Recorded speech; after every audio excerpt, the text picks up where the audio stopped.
السلام عليكم ورحمة الله وبركاته. داوديال كسو دوادا برنامجكينا iyadoo aan dul marayno falanqayn doonno arrinkii ugu dambeeyey ee ka oogmay magaalo madaxda muqdisho ee maalintii sabtida ahayd ee lasoo dhaafay, taasoo dhacdadaasiyada ah ee ahayd run ahaantii dhacda lama filaana balse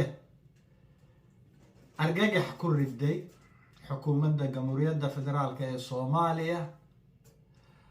guud ahaanna qabsatay oo isku shareertay warfaafinta Soomaalida iyo guud ahaan baraha bulshada ee Soomaaliyeed, iyadoo arrinkaas isaga ah muuqaalo kala duwan looga falceliyey ama loo soo qaatay, ayna ugu wacan tahay arrinkaas isaga ah iyadoo aan la helin xog lagu kalsoon yahay oo cad oo dheelitiran, isla markaas saas awgeed wararka laysla dhaafay ay ahaayeen kuwa isu aan dheelitirnayn oo isku dhacaya mararka qaarkood. dhacdadaasoo ku salaysneed in askari Soomaaliyeed oo lagu magacaabo Xasan Maxamed loona nisbeeyey inuu ka tirsan yahay ciidanka booliis militariga Soomaaliya, ciidankaasoo xilkiisu yahay ilaalinta dishibiliinka iyo anshaxa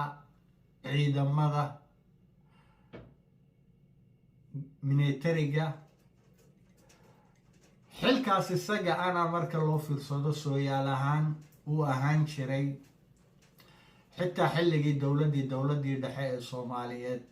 xil ay u xil saarnaayeen ciidankii lagu magacaabi jiray booliis militariga ama la oran jiray gaaska 14aad. hawshoodana ay ka mid ahayd ilaalinta madaxda qaranka iyo hoggaanka siyaasadeed ee Soomaaliya, laga bilaabi jiray madaxweynihii jamhuuriyadda federaalk ee Soomaaliya iyo madaxda kale ee sarsare sida xubnaha guddiga siyaasadda oo kale iyo qaar ka mid a wasiirada. askarigaas isaga ah waxaa la tilmaamay in lagu magacaabo Xasan Maxamed inuu ka tirsanaa ururka Al-Shabaab oo ayhiisii hore, kadibna uu isu dhiibay ciidanka dowladda oo halkaas lagu qarameeyey oo tababar lagu siiyey xeradaas lagu magacaabo ee dhacdadu ka dhacday xerada ama saldhigga Gordon, iyadoo ay maamulaan xeradaas iyada ah ciidamo ka tirsan ama ka soo jeeda dowladda Imaaraadka Carabta. dhaqaalaha iyo kharashka xeradaas galana oo ciidankaas Soomaaliyeed la geliyaana uu ka soo jeedo sidoo kale dowladda Imaaraadka Carabta. saas awgeedna ay dowladdaas iyada ay tilmaaman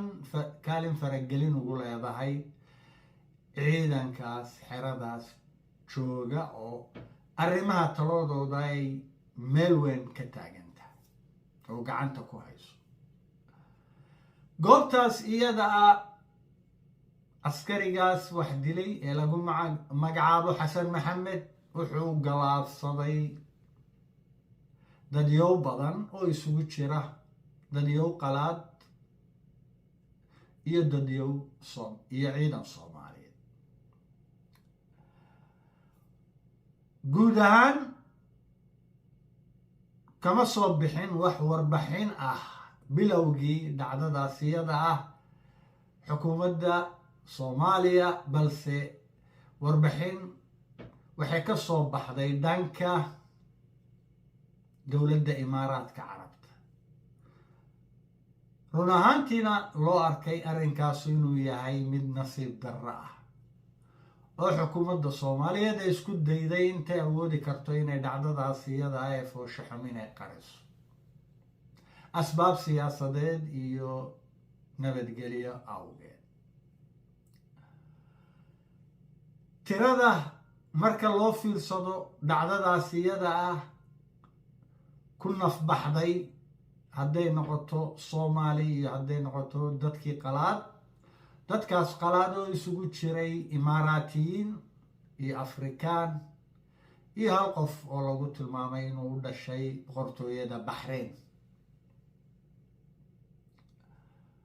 sidoo kale waxaa ka mid ahaa dadyowga imaaraatiyiinta ah nin korneel ah, darajadiisu korneel tahay, oo lagu magacaabo maxamed mubaarak. ninkaasoo ka soo shaqeeyey ama ka soo howlgalay dalalka libiya iyo yeman, run ahaantiina loogu nisbeeyo dalalkaas iyaga ah ee tilmaaman intii uu ka howlgelayay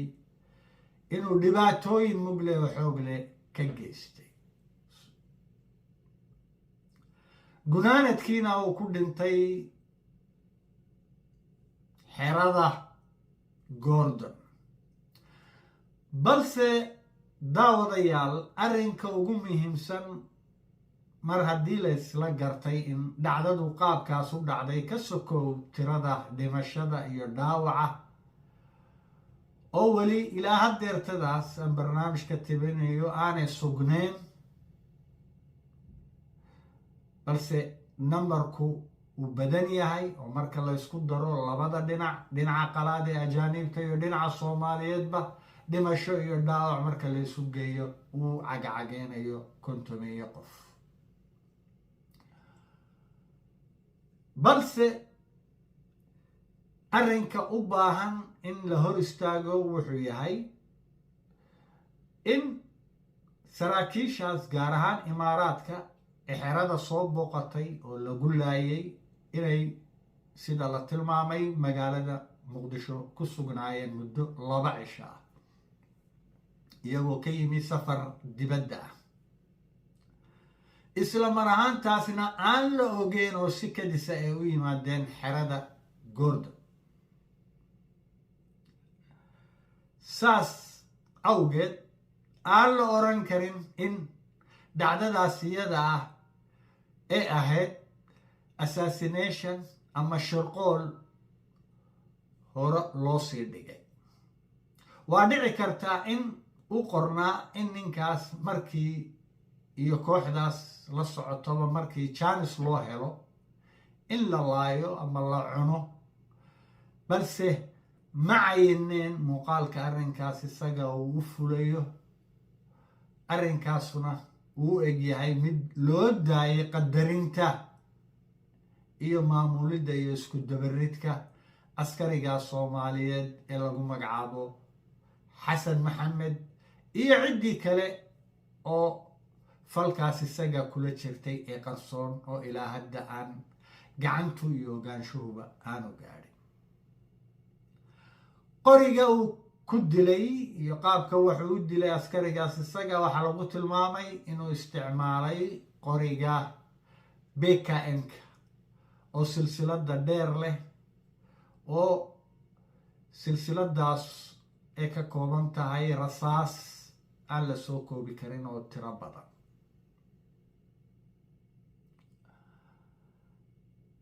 balse aragtidayda gaarka ah markaan maskaxda ka shaqaysiiyo, kala miiro umuurta, analyze halkaa ku sameeyo, anigu waxaan u badinayaa ninkaas askariga ee ku magacaaban xasan maxamed inaanu gacantiisa ku dilin tiradaas dad ee soomaali hadday ahaan lahaayeen iyo dadka ajnabigaba hadday ahaan lahaayeen, balse uu isagu ficilka koowaad ee ridista xabadda bilaabay oo tiro aan la garanayn oo sugnayn laayay. dhacdadaasoo masaajid lagu tukanayay salaada maqhribka ka dhacday sida loo nisbeeyey, kadibna oo muuqaalku u eg yahay in xabadihii la isdhaafsaday oo xabado badan iyaguna ka dhaceen dhanka ilaaladii saraakiisha ajnabiga ama saraakiisha ajnabiga laftoodu qayb ka ahaayeen iyo askartii kale ee soomaaliyeed ee masaajka ku sugnaa oo halkaa xabadii si macnihii ambusha oo fawdo ah oo aan cayimeen laysu weydaarsaday oo macnihii guud ahaan dadkii meesha ku jiray ee hubaysnaa saraakiil iyo askarba ee iyagu islaayeen oo xabadda argagax daraaddii isula dhaceen. arrinkaas wuu eg yahay marka loo fiirsado qaabka wax u dhaceen oo markaan u fiirsaday run ahaantii aanan ku arkin wax warfaafin ama warbaahin soomaaliyeed oo qaabkaas isaga u dhigtay ama soo tabisay.